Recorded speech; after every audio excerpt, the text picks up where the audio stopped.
여론조사 많이 하죠. 뉴스도 많이 나오고 소식도 많이 나옵니다. 이게 나오면 결과를 가지고 여러 가지 정책도 수립을 하고 또 심지어는 어떤 정치적인 결정까지 가게 되니까 상당히 중요하죠. 그래서 그 결과를 얻을 때는 정확한 결과가 나올 수 있도록 아주 객관적이고 공정한 질문을 해야 합니다. 그러니까 답을 미리 내놓고 이런 답을 유도하는 그런 식의 질문을 하면 안 된다는 거죠.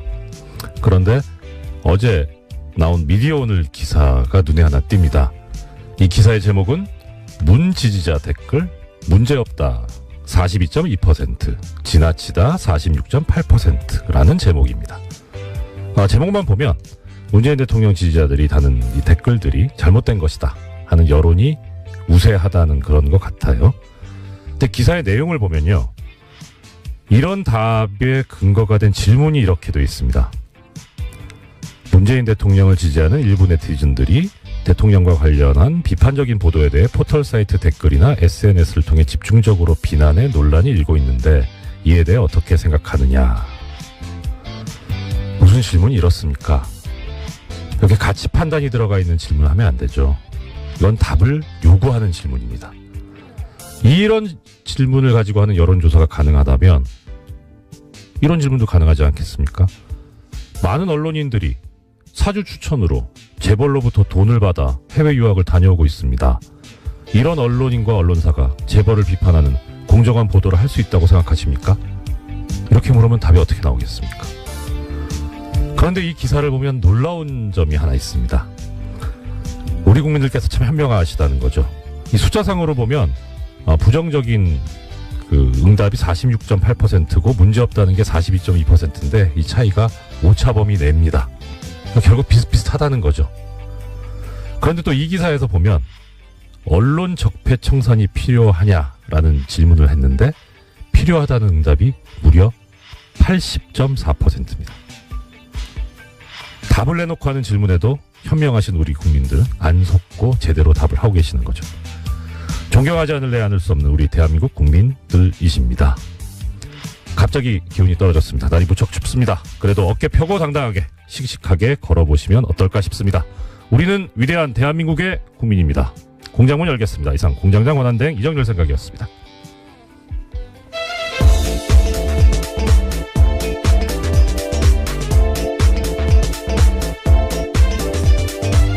시사인의 김은지입니다. 장자연 씨 사건 전문기자. 언제부터 제가 그렇게 된지는 조금 당황스러운데요. 예, 열심히 취재하라는 뜻으로 알겠습니다. 예, 예. 어제 저 화제 중에 하나가 요즘 저 뉴스공장 관련된 분들 거의 저 실시간 검색어에 많이 올라가셨어요. 근데 특히 장자연 씨. 네, 그렇죠. 어제 하루 종일 실시간 검색어였는데요. 네. 관련해서 청와대 청원 게시판에는 어제 하루만 해도 1000건 넘는 게시글이 올라왔다라고 합니다. 1000분이 동의를 했다는 게 아니라 1000건? 예, 그래서 글 자체가 1000건이 올라온 건데요. 이야. 특히 유력 인사에 대한 수사가 제대로 이루어졌는지에 대해서 규명해야 된다라는 목소리 커지고 있어서요. 예. 검찰 과거사위에서는 오는 1월 안에 장씨 사건에 대해서 재수사 여부를 결정한다라고 합니다. 아니, 이 정도면 뭐 결정하셔야 되는 거 아닌가 싶은데요. 그런데 1000건이면 어떻게 보면 많다고도 볼 수 있지만 이거는 한 군데에 좀 집중해서 몰아야 되지 않을까 싶기도 한데요. 뭐 청와대 답을 나오려면요 20만 명 이상이 분. 지금 해야 돼서요. 예. 뭐 그것이 아니더라도 어쨌거나 검찰 과거사위가 이 사건 자체를 재수사할지에 대해서 검토한다고 하니까 어떻게 여론이 움직일지도 중요한 부분일 것 같습니다.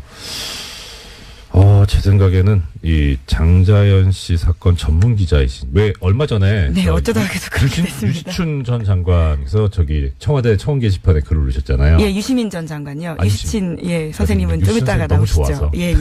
죄송합니다. 예, 유시민 전 장관께서 올려가지고 상당히 많은 호응을 얻으셨는데 그런 이제 전문가 분이 하시니까 많이 알려진 또 이제 말하는 네임드 분이 하시면 많이 좀 나온다. 네임드이신 우리 김은지 기자께서 청원 한번 하시면 어떨까요? 제가 네임드도 아닌 뿐만 아니라요. 예, 기자는 뭐 기사로서 이렇게 또 보여드려야 되니까 열심히 취재하라는 격려를 알겠습니다. 김 기자님 진짜 우리 되게 저 사적인 친분은 별로 없지만 여기서 이렇게 뵙는데 정말 존경스러워요. 아니, 갑자기 왜 이러십니까? 제가 여러 가지 단점을 가지고 있는데 가장 큰 단점이 거짓말을 못하는 단점을 가지고 있습니다. 자, 오늘 이제 소식 전해주십시오. 네, 다스는 누구 겁니까? 라는 질문 뉴스공장에서 계속 던지고 있는데요. 이 답을 찾기 위해서 검찰이 본격적인 수사에 들어갔습니다. 검찰 수사는 투트랙으로 진행되는데요. 어제 서울 동부지검에서 출범한 수사팀 같은 경우에는 120억 원대 다스 비자금 조성 의혹을 수사합니다. 참여연대는 지난 7일에 신원불상의 다스 실소유주가 120억 원의 비자금을 조성했다라고 고발한 바가 있는데요. 또한 관련 의혹을 수사했던 정호영 전 특검 같은 경우에도 고발당했습니다. 이 사건은 공소시효가 50여일 남아 있습니다. 또 다른 갈래는 다스의 140억 원 투자금 반환 소송에 청와대가 개입했는지에 대한 서울중앙지검의 수사인데요. 검찰은 최근에 청와대 행정관 조사했고요. 또 어제는 관련 문건 폭로했던 시사인의 주진우 기자 참고인으로 조사했습니다. 이 사건은 검찰이 2020년까지 공소시효 있다라고 판단하고 있습니다. 네. 자, 이 장자연 씨 사건 전문이 김은지 기자님이시라면 또 이 다스 전문은 우리 또 뉴스공장 아니겠습니까? 예, 이 뉴스공장이 제기한 문제 여기에 대해서 이제 공권력이 움직이고 있다. 그리고 또 한편으로 이건 좀 약간 가벼운 얘기인데 그 시사인 주진우 기자 정통 시사주간지 시사인의 주진우 기자 어제 참고인으로 출석을 하면서 자료를 이제 전달했다는 거잖아요. 네, 분홍 보따리 들고 나왔습니다. 예, 그 보자기에 싸가지고 가는데 그 표정이 제가 그동안 주진우 기자 보면서 맞닥뜨렸던 표정 중에 제일 행복하고 편안한 표정이었어요.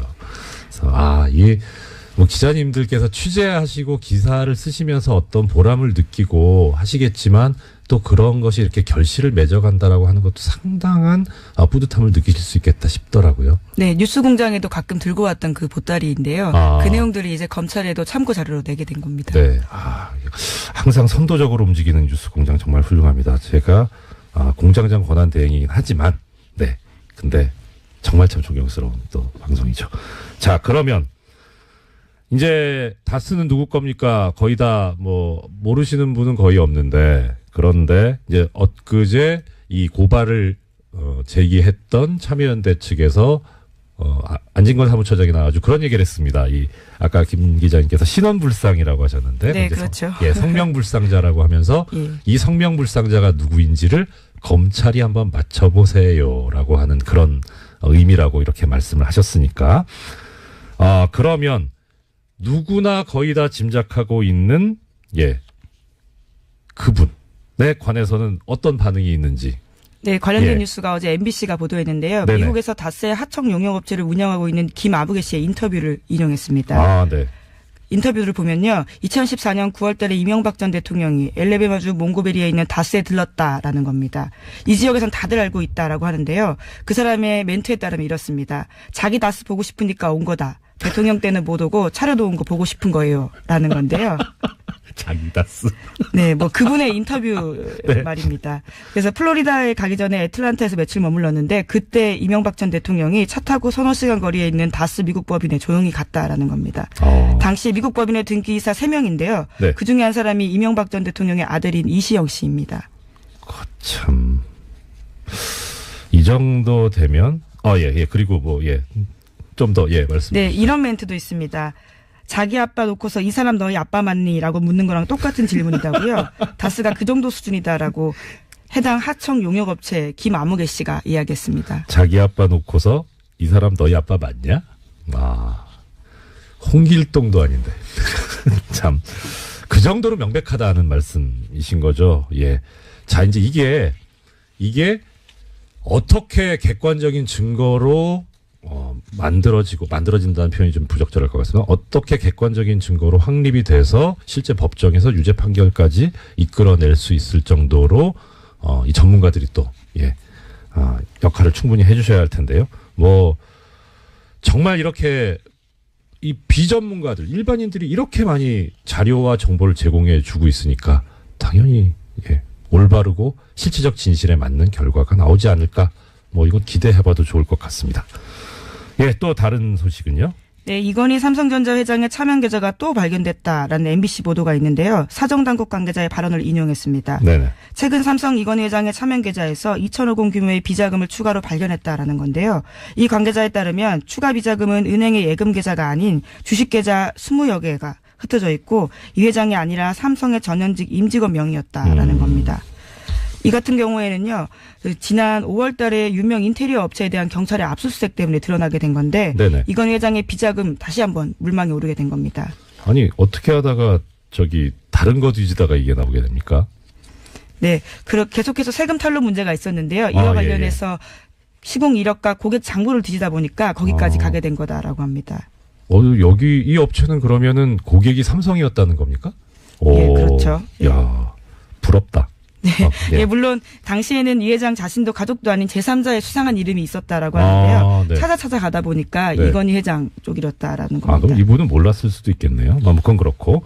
자, 그러면 우리가 이제 약간 궁금해하는 거는 그거죠.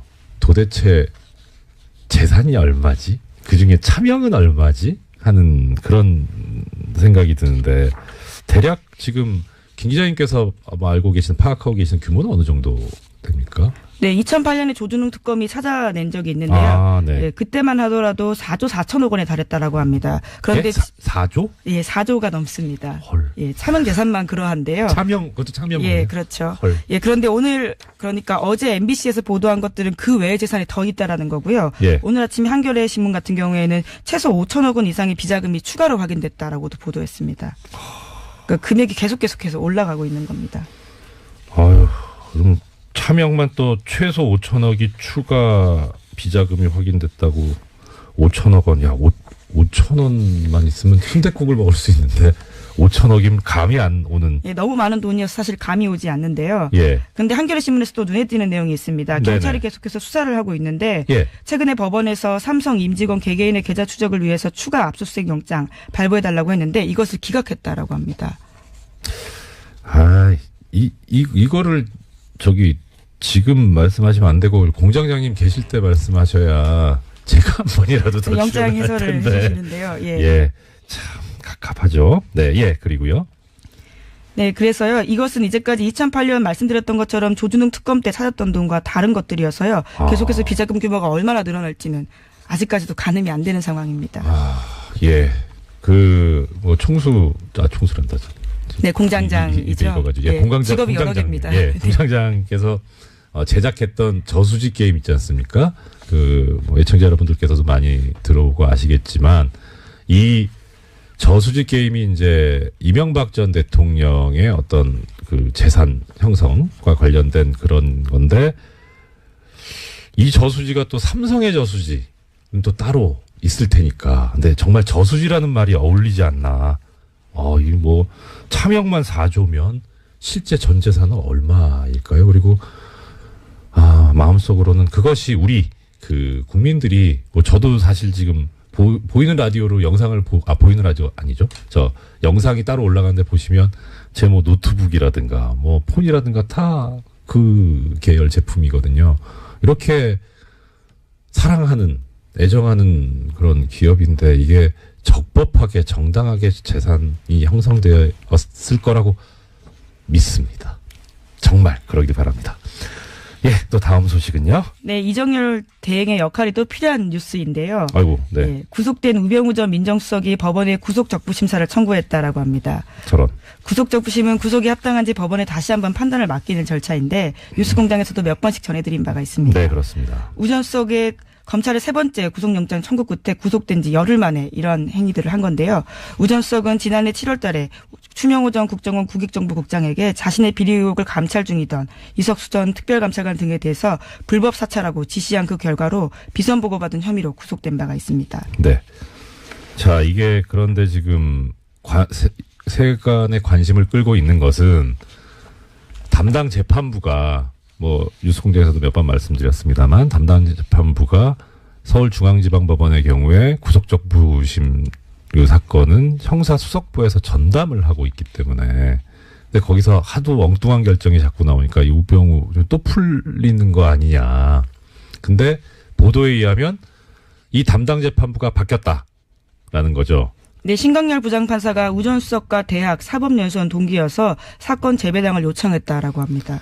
이렇게 기사가 나오는데 이 기사는 반은 맞고 반은 틀립니다.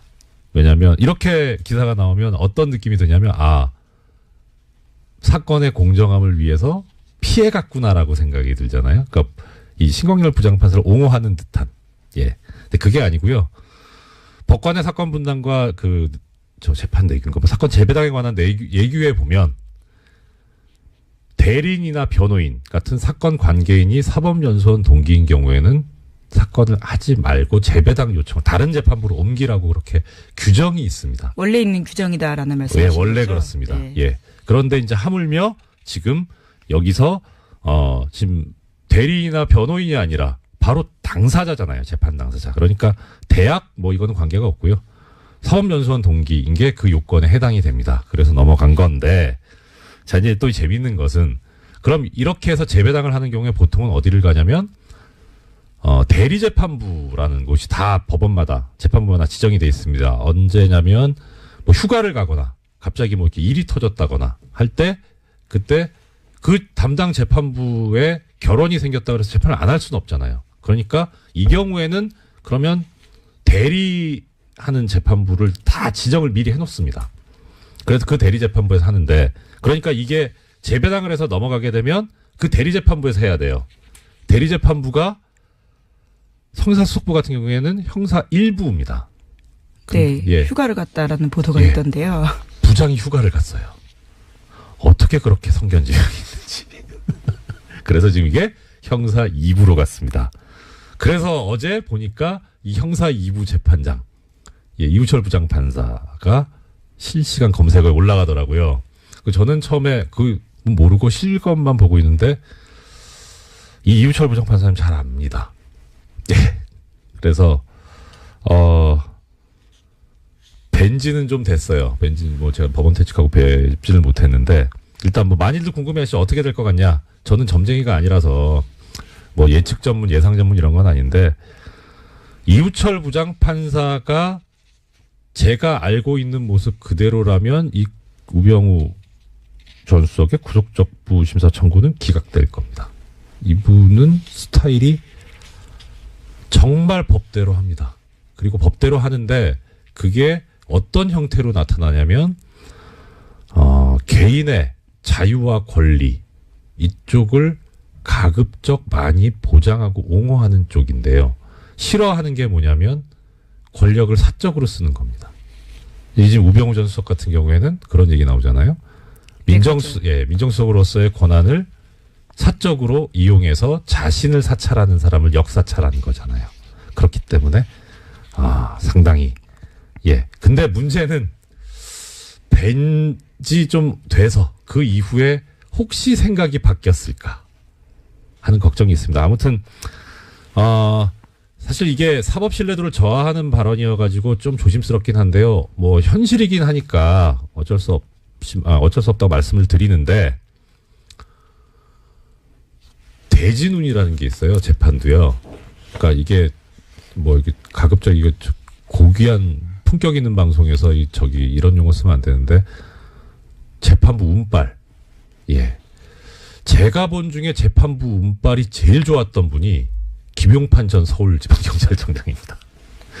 그쪽 계열만 잘 타고 갔어요. 네, 2012년에 대선 개입 혐의로 재판을 받은 바가 있죠. 올무죄 나왔죠. 근데 정말 어떻게 이런 진짜 운이 정말. 네, 그리고 나서 출마 선언까지 했었던 그렇죠. 적이 있는데요. 경선을 통과하지 못했었습니다. 그랬었죠.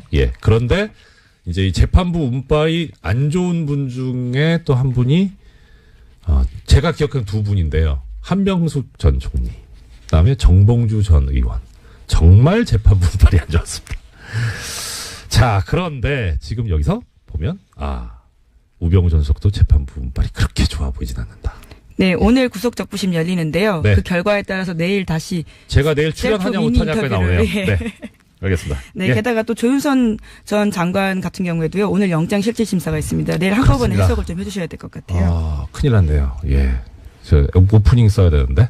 네, 공장장처럼 셀프 미니 인터뷰를 하시는 방법도 있습니다. 알겠습니다. 예, 다음 소식이요. 네, 검찰이 2013년에서 2014년 국방부의 국군 사이버사령부 정치관여 의혹 관련해서요, 수사가 축소 또는 은폐됐다라는 정황을 포착하고요, 본격 수사에 착수했다라는 경향신문 보도입니다. 검찰 안팎에서는 유모 전 국방부 정책실장이 당시 국방부의 부실 조사를 주도했다라고 보는 것으로 전해진다고 합니다.